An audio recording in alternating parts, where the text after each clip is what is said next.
مساء الخير، ومن داخل مهرجان الايدي الذهبيه بقياده الاستاذ تامر بدران معانا الاستاذ احمد وليد الشافعي، ديزاينر وصاحب سلسله زفه العروسه. وطبعا مفيش كلام بعد الديزاين الجميل ده، والاستاذه شهد موديل معانا، والاساتذه موديل معانا، والاستاذ احمد وليد الشافعي. اهلا بحضرتك. اهلا بحضرتك يا فندم. يا ريت تقول لنا الفروع بتاعه زفه العروسه والديزاين الجميل ده انتوا ابتكرتوه ازاي؟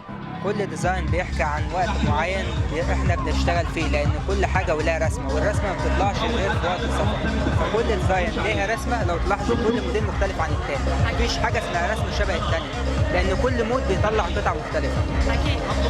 الامارات دول بتشوفهم يعني قرايبك من داخل البلد اللي حضرتك ساكن فيهم، يعني الامارات دول انتوا مختارهم بستايل بشكل معين ما شاء الله، يعني جبتهم ازاي؟ من على الفيسبوك؟ جبتهم منين؟ كل واحده بتحكي عن الفستان اللي هي لابساه، ان ما ينفعش يبقى حلو غير عليها هي. طبعا. انا بتكلم انتوا بتجيب الموديلز دول الامارات دول منين؟ بتجيبهم منين؟ الموديل دول اول مره اتعرف بيهم، بس هم حقيقي شجعوني ان انا البسهم حاجات كل واحده لايقه عليهم جدا.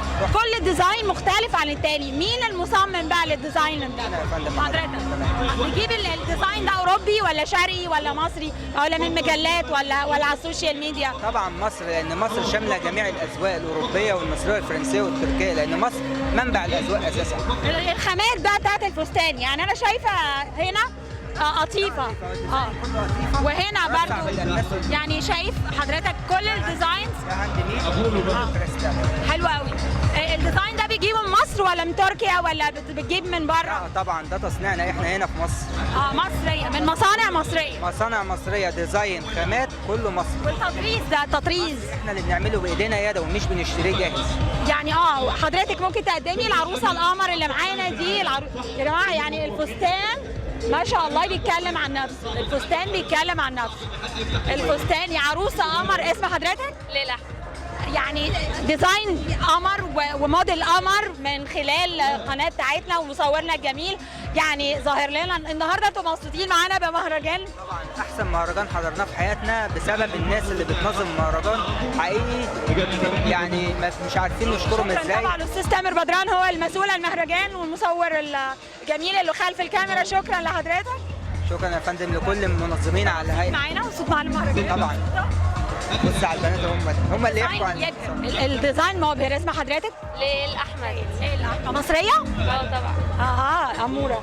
لا يعني معانا موديلز امارات جدا، وطبعا شكرا ليكم جدا، نورتونا المهرجان الايدي الذهبيه النهارده. شكرا. احنا اللي بصراحه انبسطنا بالمهرجان وتنظيمه فوق كلمه روعه، ونتمنى ان يكون كل يوم في مهرجان نحضر فيه تصميمات مختلفه مصريه، صناعه مصريه. بعد اذن بقى استاذ تامر بدران كتر لنا المهرجانات عشان نظهر فيها كل الجمال ده.